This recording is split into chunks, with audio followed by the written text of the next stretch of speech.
한 주간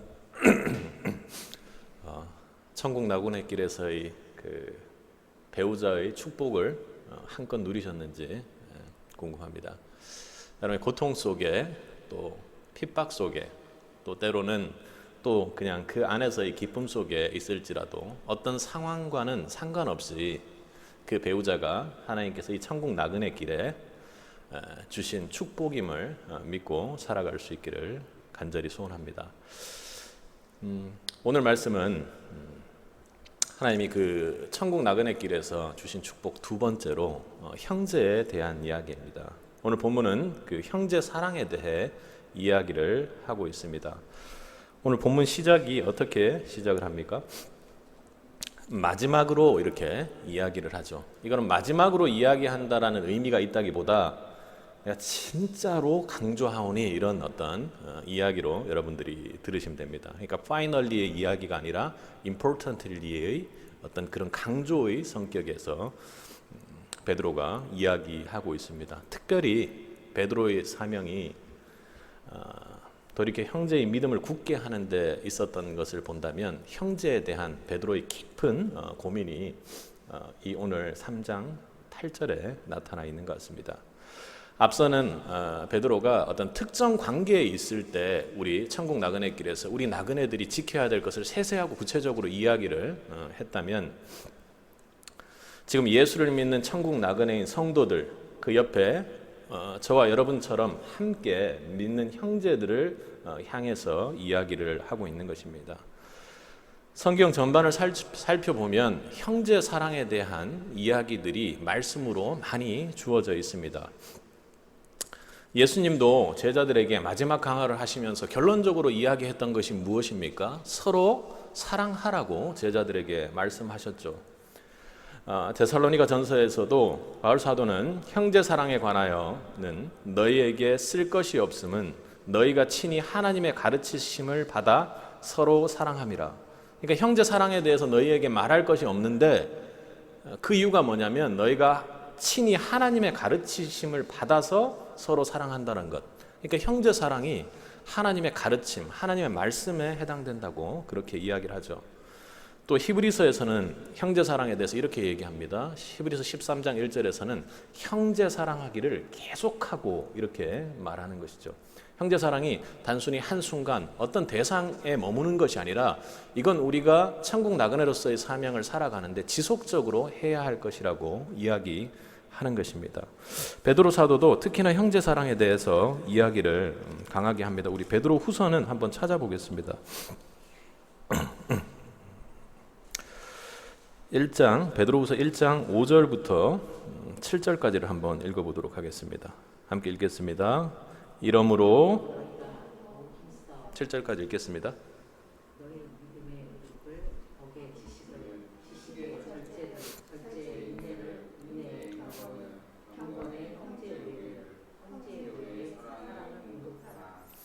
그러니까 믿음에 있어서 점층적으로 힘써야 될 것을 점층적으로 강조하면서 가장 마지막에 형제와 그리고 형제에 대한 사랑을 공급하라고 그렇게 강조하고 있는 모습을 볼 수 있습니다. 오늘 본문에서도 베드로전서 3장 8절에서도 형제를 사랑하며 이렇게 이야기가 나오죠. 형제를 사랑한다는 것은 단순히 형제에만을, 여기서 형제를 사랑한다는 것은 단순히 형제에만을 말하는 것이 아니라 그리스도의 사랑, 예수 그리스도의 사랑, 우리의 받은 그 사랑 안에서 형제를 결속시키는 그 마음으로 이를 통해서 우리가 함께 천국 나그네 길에서 의지하고 위로가 되고 주 안에서의 평안을 함께 누리고 또 그 은혜를 함께 생각하면서 그리스도의 축복을 누릴 수 있음을 알게 합니다. 베드로에게 형제는 참 중요했을 것입니다. 형제의 리더이기도 했고요. 그리고 그 형제들이 각양각색의 특징을 가지고 있다는 거 여러분들 잘 알고 있지 않습니까? 아마도 형제가 하나 되지 못함에 대해서 안타까움을 느꼈을 것입니다. 그리고 본인이 성령 세례를 받고 얼마나 우리가 하나 되지 못했는지에 대해서 본인이 생각하지 않았겠습니까? 그리고 형제 사랑에 대해서 아주 실제적으로 고통도 겪고 실패도 겪었던 것이 베드로의 모습이 아니겠습니까? 오늘 우리는 이 천국 나그네 길에서 우리 형제들, 성도들 사이에 이 형제의 사랑을 함께 누리고 또 축복으로 형제를 바라볼 수 있기 위해서는 어떻게 해야 되는지 베드로 사도의 권면을 하나님의 말씀으로 은혜를 누리기를 원합니다. 우리 성도들 사이에서, 형제들, 믿음의 형제들 사이에서 첫 번째로는요, 마음을 같이 하라 이렇게 이야기를 합니다. 오늘 본문에 마음을 같이 하여 이 말은 같은을 뜻하는 호모스와 마음을 의미하는 프렌이라는 그 헬라의 합성어로 한 가지 일에 뜻을 합하는 것을 의미합니다. 그러니까 우리 천국 나그네 된 형제들은 예수 그리스도라는 본질을 중심으로 하나가 되고 예수를 사랑하고 예수님의 뜻을 지키는데 하나가 되어야 한다는 것을 의미하는 것입니다. 여러분, 명절이 되면 오랜만에 가족들을 만나죠. 자매님들은 그렇게 잘 안 하시는 것 같긴 한데 남자분들은 좀 만나면 가장 많이 하는 이야기가 보통 보면 정치적인 문제들을 이야기하지 않습니까?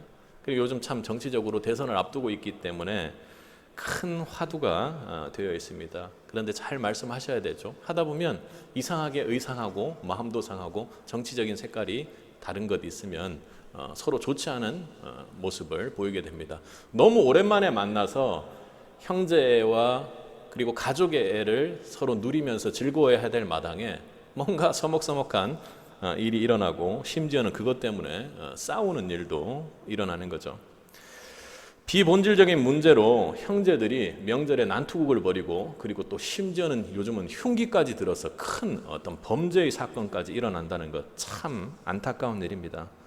여러분, 형제들의 우애는 아버지에게, 가족 모두에게 큰 기쁨이 되죠. 어찌 보면 이 가족이라는 테두리를 우리 단순히 한 가족의 범위를 넘어서 형제까지 넓혀 본다면 그 가족 전체가 사랑으로 함께 그 가족의 형제애를 누리는 것은 참으로 중요한 문제입니다. 마찬가지로 영적인 형제들 사이에서도 비본질적인 문제가 아니라 본질적인 예수 그리스도라는 그 이름 앞에 하나가 될 때 우리는 서로 사랑하고 형제애로 뭉칠 수가 있는 것입니다. 우리 나그네 인생길에 주어진 하나님께서 예비하신 축복, 그리고 또 하나님께서 우리에게 정말 다른 모습으로 고난의 시간들을 그 축복으로 이루어갈 때 우리는 형제를 통해서 견디고 그리고 또 이것이 축복이었음을 서로 믿음을 확신하게 됩니다. 교회의 모습도 마찬가지입니다. 초대교회도 그렇게 왕성함의 축복이 어디에서 왔습니까? 그들의 하나됨에서 왔습니다. 초대교회의 모습을 사도행전 4장 32절에서는 믿는 무리가 한 마음과 한 뜻이 되어 이렇게 그들의 생활을 이야기를 했습니다. 또 그리고 그 축복의 모습을 사도행전 2장 46절에서 47절에서 이렇게 말하고 있습니다. 우리 한번 찾아보도록 하겠습니다. 사도행전 2장 46절에서 47절입니다. 함께 읽겠습니다. 찾으셨습니까? 함께 읽겠습니다. 날마다 마음을 같이하여 성전에 모이기를 힘쓰고 집에서 떡을 떼며 기쁨과 순전한 마음으로 음식을 먹고 하나님을 찬미하며 또 온 백성에게 칭송을 받으니 주께서 구원받는 사람을 날마다 더하게 하시니라. 어떻게요? 날마다 마음을 같이하여 모였던 것입니다. 그러니까 날마다 주께서 구원받는 사람들을 넘치도록 그렇게 더해 주셨다라는 것입니다.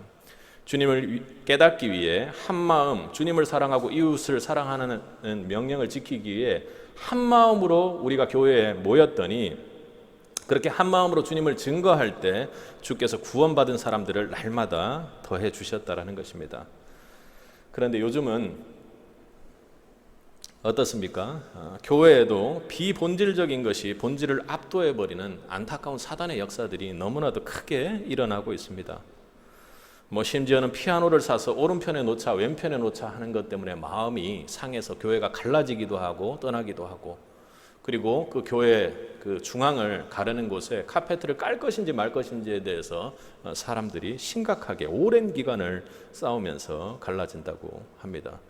또 그리고 하나님을 당신이라고 말할 수 있는지, 하나님을 아버지라고 말할 수 있는지를 가지고 그렇게 치열하게 싸우기도 합니다.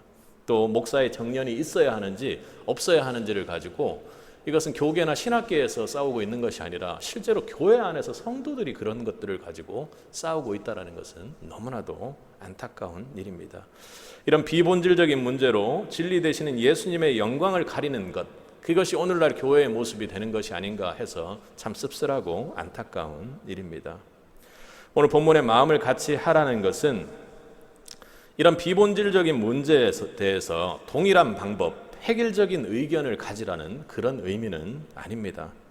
각자가 서로에 대해 주님의 시선으로 관심을 가지며 예수 그리스도라는 본질을 통해 영적인 끈으로 하나 되어야 함을 시사합니다. 그러니까 근본적인 것에서는 하나 되되 근본적이지 않은 비본질에 대해서는 우리가 서로를 인정해야 한다는 것입니다.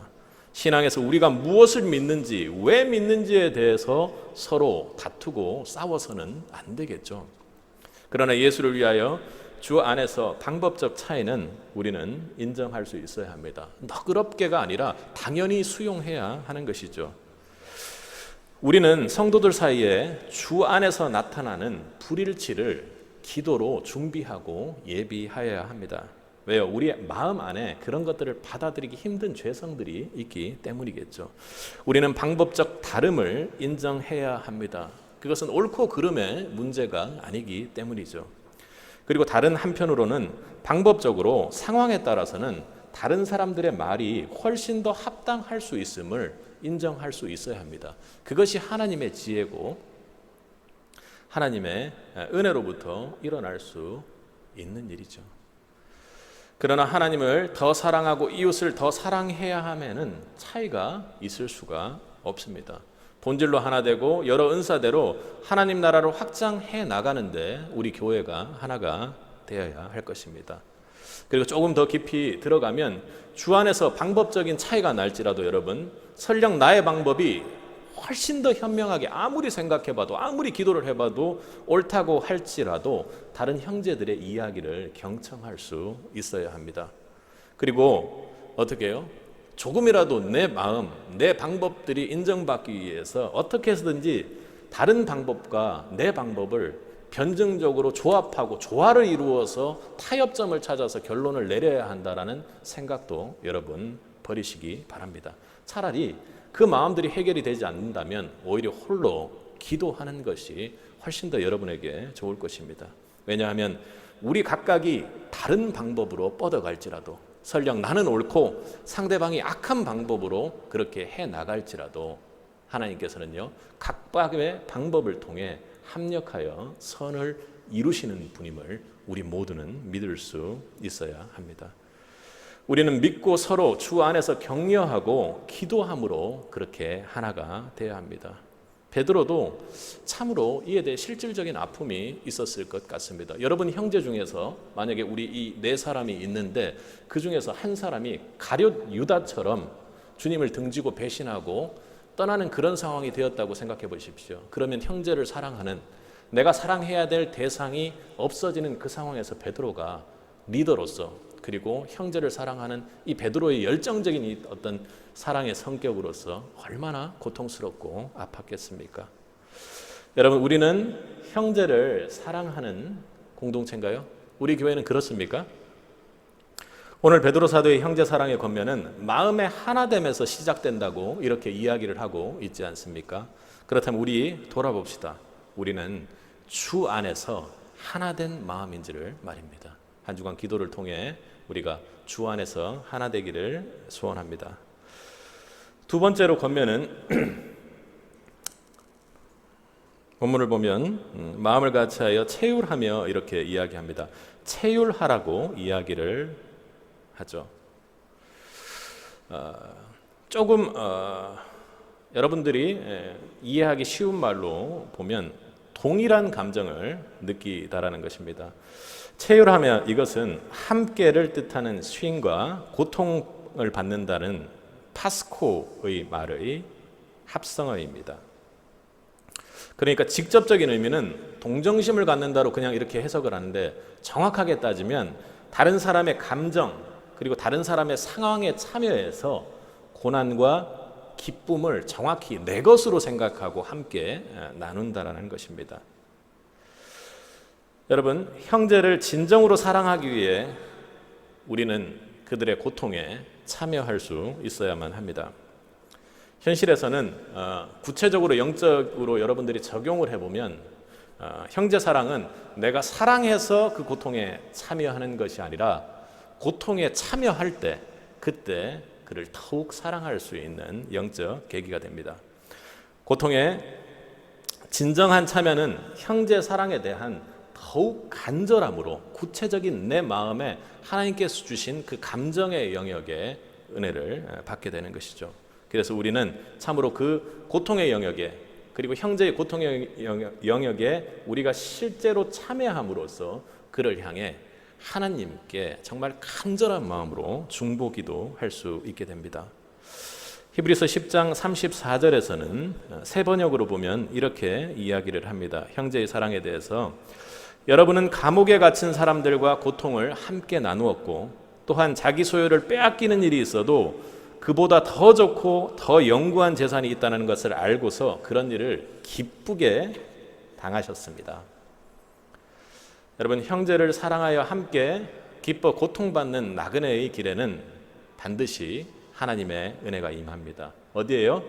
형제를 사랑하여 그 형제를 사랑함으로 함께 기뻐하고 그리고 함께 고통받는 그 자리에는 반드시 하나님의 은혜의 축복이 임한다라는 것입니다.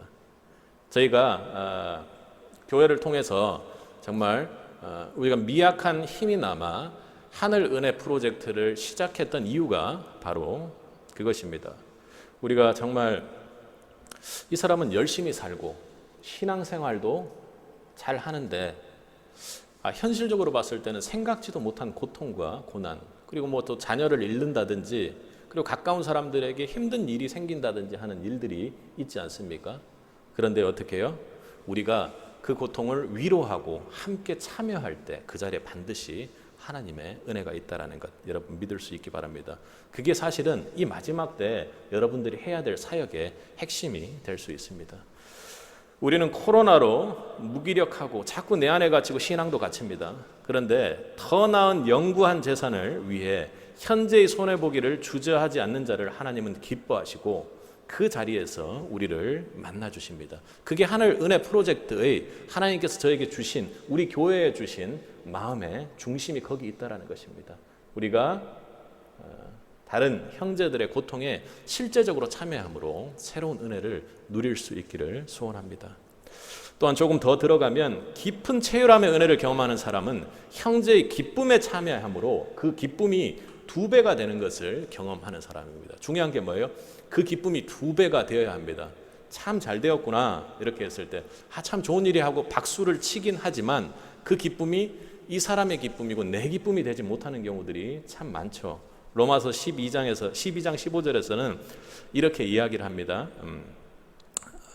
체휼이란 말을 쓰진 않았지만 체휼에 대해 형제 사랑에 대해 즐거워하는 자들로 함께 즐거워하고 우는 자들로 함께 울라 합니다. 저희가 황당하고 황망한 일을 당했을 때 왜 눈물이 나지 않겠습니까? 그런데 형제가 기쁜 일을 했을 때 형제가 무언가 업적을 이루었을 때 그건 그 형제의 업적이지 하고 우리가 생각하지 그 형제의 기쁨에 동참해서 이게 정말로 나에게 일어난 일이구나 하는 것은 정말 부모 형제가 아니고서는 정말 쉽지 않은 일입니다. 사촌이 땅을 사면 배가 아프다는 얘기가 그냥 있는 것이 그냥 배가 아플 수밖에 없는 존재가 우리이기 때문입니다. 형제의 기쁨에 시기 질투 없이 한 마음이 되어 기뻐하는 것은 쉽지 않습니다. 그래서 이 말씀을 전하는 저도 마찬가지입니다. 우리가 형제 사랑을 하기 위해 더욱 깊은 곳으로 가기 위해서는 그들의 기쁨에 우리가 함께 기뻐할 수 있어야 합니다. 그게 바로 형제의 아픔과 형제의 기쁨, 아픔을 함께 나누고 그리고 형제의 기쁨을 정말 2배로 만드는 것, 그것이 형제 사랑입니다. 이번 추석 때 여러분들이 형제를 만나실 수 있겠죠. 또 통화를 하실 수가 있겠죠. 이런저런 얘기를 하다 보면 힘든 얘기도 하겠죠. 그러면 여러분 마음에 이 말씀을 꼭 기억하십시오. 아픔에 정말로 고통스럽게 동참하십시오. 그러면요, 그거 들어주는 것만으로 해도 그 아픔이 풀릴 것입니다. 근데 더 중요한 걸 한번 도전해 보는 것은요, 우리 형제들끼리 또 만나면 잘된 일, 좋은 일들을 얘기를 하잖아요. 그럴 때 그렇구나 하면서 영혼 없이 듣지 마십시오. 조금 힘들다면 이 말씀을 기억하셔가지고 너무 기쁘게 아주 과하게 한번 반응을 해줘 보십시오. 그러면 정말 그 기쁨이 2배가 되고 그 말한 분이 정말로 관계가 훨씬 더 좋아지고, 또 그분이 하나님을 믿지 않는 분이라면 오히려 하나님을 증거하는 계기가 될 수도 있습니다. 자, 세 번째로는 형제 사랑에 대해서 베드로는 이렇게 얘기합니다. 어떻게 해요? 형제를 사랑하며 불쌍히 여기며 이렇게 이야기합니다. 불쌍히 여긴다라는 말은 우리 개역 한글을 보는 우리 입장에서는 긍휼함이라는 단어로 여러분들이 좀 이해를 하시면 되겠습니다. 여러분, 하나님이 가진 속성들 하면 생각나는 게 뭐가 있나요? 하나님의 속성들 중에서 하나님의 크시고 전능하시고 사랑이시고 공평하시고 뭐 여러 가지 있을 것입니다. 그런데 가장 신뢰하는 속성이 뭐냐고 저에게 물으신다면, 신뢰하는이 아니죠, 신뢰하기를 원하는 속성이 뭐냐고 물으신다면 바로 이런 긍휼하심입니다.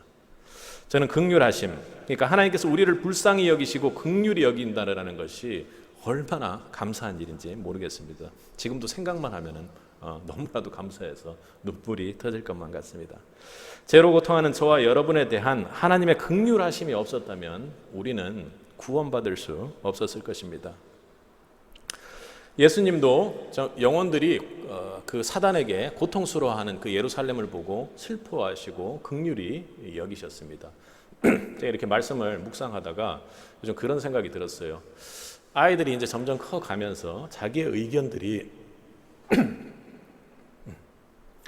아주 강해지는 것을 저도 보게 됩니다. 그런데 우리가 마음속으로 하나님 아버지의 사랑이 정말로 크다, 그 아들을 내어준 사랑이 크다, 이렇게 생각을 하다가 묵상하는 가운데 그런 생각이 들었습니다. 예수님이 너무나도 이 잃어버린 영혼에 대해서 너무나도 사랑하셔서 이 땅에 무조건 내려갈 수밖에 없다고 하나님 아버지께 때를 썼다면 어땠을까? 하나님이 도저히 말릴 수 없을 정도로 예수님께서 우리를 사랑하셨다면 어땠을까 하는 그런 생각을 합니다. 그러니까 제가 저희 아이들을 보니까 좋건 싫건 아이들이 한다고 하는 것들을 쉽게 말리기가 힘들다라는 생각이 들었습니다. 그래서 예수님께서 대체 얼마나 사랑했길래 하나님께서 쟤는 못 말린다 하는 생각으로 그렇게 했다면 어땠을까 하는 그런 생각을 묵상으로 한번 해보았습니다. 우리가 형제에 대해서는, 특히나 긍휼함에 대해서는 매우 무방비 상태임을 여러분 생각해 볼 수 있었으면 좋겠습니다. 여러분, 믿지 않는 영혼들에 대해서 어떻습니까? 때로는 긍휼함을 가지고, 그러니까 때로는 어떻게 해요? 이 믿지 않는 영혼들에 대해서는 무조건 긍휼함을 가져야 돼, 영적 책임감 같은 것도 있습니다. 그들이 연약함에도 우리는 참고, 나를 괴롭힘해도 당연히 예수 모르니까 그런 거지 하고 잘 견딥니다. 그리고 또 그들을 향해 눈물로 주님 만나게 해달라고 우리가 얼마나 기도를 합니까? 그런데 여러분, 형제의 연약함에 대해서는 왜 이렇게 힘듭니까? 형제의 연약한 모습, 형제의 약한 모습을 내가 보게 되면 먼저 저러면 안 되는데라는 생각을 먼저 가지게 됩니다. 그리고 그게 너무 장기간 지속되면 어떻게 해요? 너무 힘들어서 내가 기도하지 않고는 견딜 수 없을 정도로 그렇게 되지요. 우리는 형제의 약점을 긍휼히 여기지 못하는 존재입니다. 그리고 형제의 약점에 대해서는 그 긍휼 지수가 현격히 떨어지는 모습을 보이게 됩니다. 오늘 여기 그 불쌍히 여기며라는 말은 지금 이 헬라어 시대보다 훨씬 더 이전에는 그런 의미가 있었다고 합니다.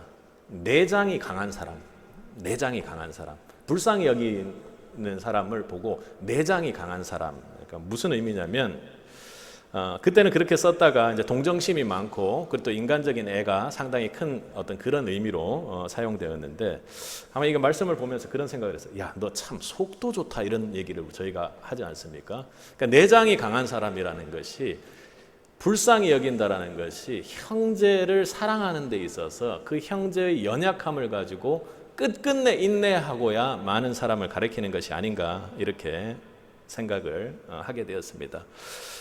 어렵고 불쌍한 사람들 돕는 것은 어찌 보면 당연하고 우리가 미안함과 책임감에 의해서 그럴 수 있습니다. 그런데 도저히 못 참을 정도로 약점이 있는 형제를 만났을 때 우리는 어떻게 해야 합니까? 우리의 긍휼 지수를 반드시 높여야만 합니다. 그것이 안 된다면 우리가 믿지 않는 영혼들을 향해 가지고 있는 영적 책임감처럼 반드시 그렇게 할 수 있도록 짚고 넘어가야 한다는 거죠. 예레미야 애가에서는 여러분들이 잘 아는 말씀으로 여호와의 자비와 긍휼이 무궁하심으로 우리가 진멸되지 아니함이니 이렇게 이야기를 하죠.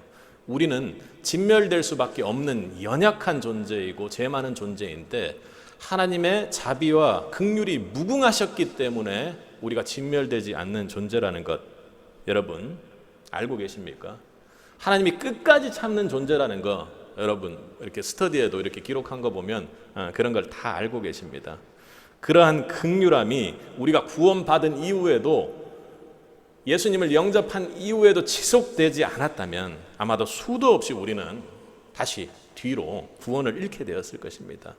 진멸되어 천국 나그네가 아닌 지옥 나그네로 진멸되고 말았을 것이라는 것입니다.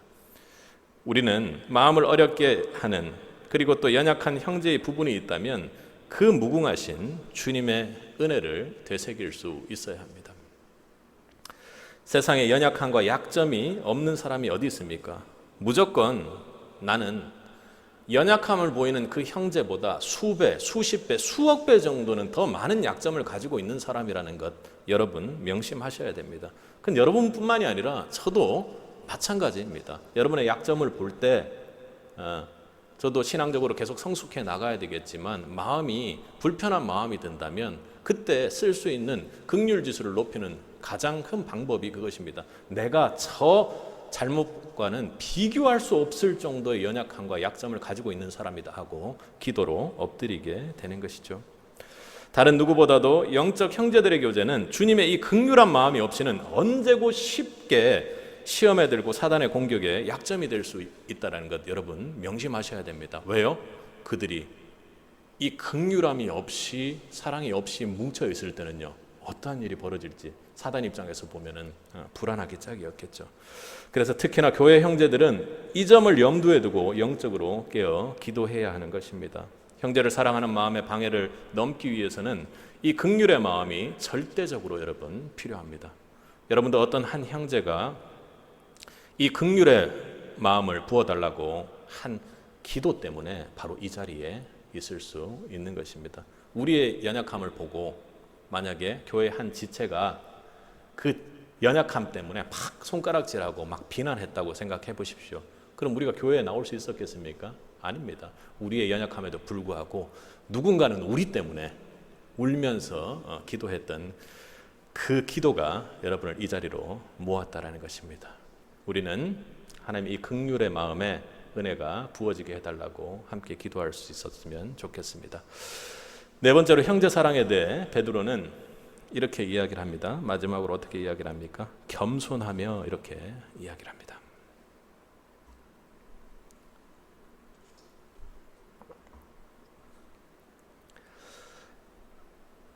형제 사랑의 장벽에서 형제의 약점이라는 방해물을 넘기 위해 무엇이 요구된다고요?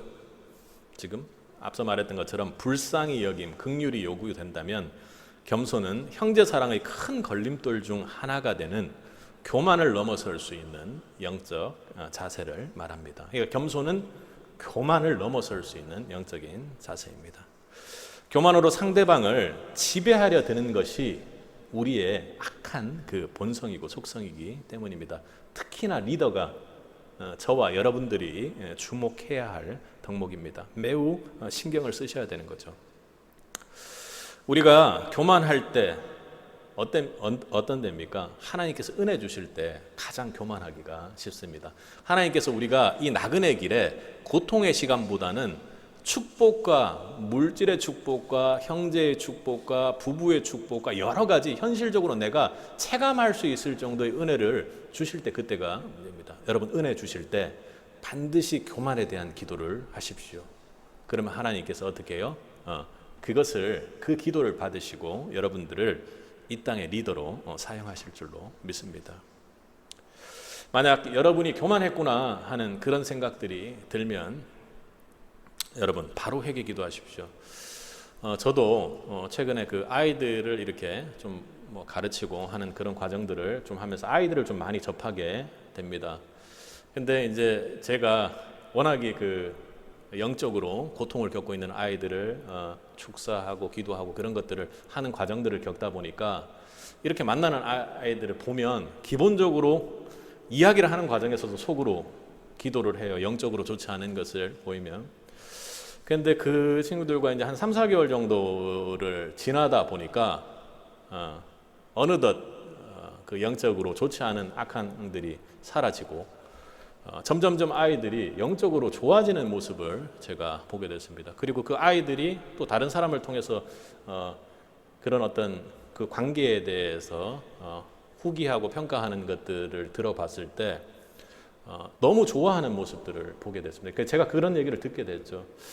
그런데 그런 마음이 드는 겁니다. 그래, 역시 그 영적으로 하나님께서 도와주시고 이렇게 했을 때 그 기도하고 내가 그들의 악한 영을 쫓아내니까 정말 아이들이 좋아지는구나 하는 그런 생각을 하게 됐습니다.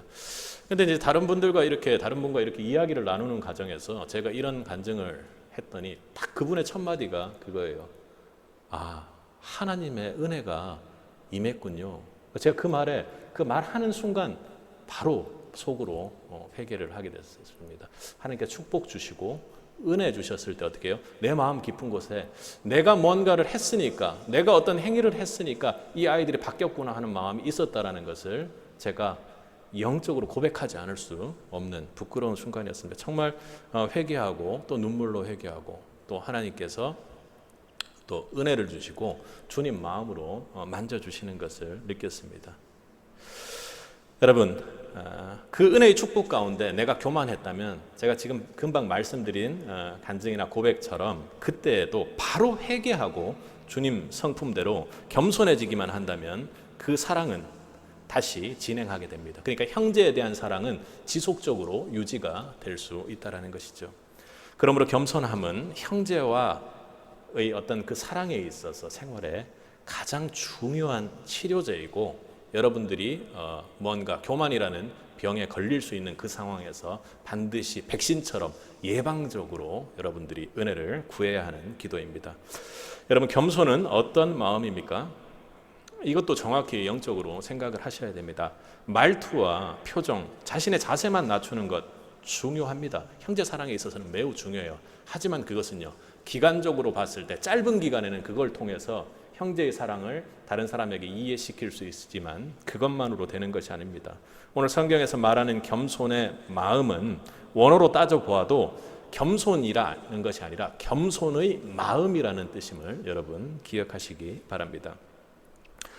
예수님께서는 겸손에 대해 마태복음 11장 29절에서 이렇게 말씀하셨죠. 나는 마음이 온유하고 겸손하니, 이렇게 말씀하십니다. 우리는 예수님이 가졌던 그 겸손한 마음으로 형제를 사랑할 수 있어야 합니다. 좀 더 아주 그 겸손에 대한 가르침에 대해서 바울 사도가 우리에게 알려준 마음이 있습니다. 이 겸손한 마음에 대해서 빌립보서 2장에서 그렇게 이야기를 하죠. 한번 다시 우리가 잘 아는 말씀이지만 읽어보도록 하겠습니다. 빌립보서 2장 5절에서 8절입니다. 겸손과 마음에 집중해서 우리가 함께 봉독해 보도록 하겠습니다. 함께 읽겠습니다. 너희 안에 이 마음을 품으라. 곧 그리스도 예수의 마음이니 그는 근본 하나님의 본체시나 하나님과 동등됨을 취할 것으로 여기지 아니하시고 오히려 자기를 비워 종의 형체를 가져 사람들과 같이 되었고 사람의 모양으로 나타나셨음에 자기를 낮추시고 죽기까지 복종하셨으니 곧 십자가에 죽으심이라. 아멘.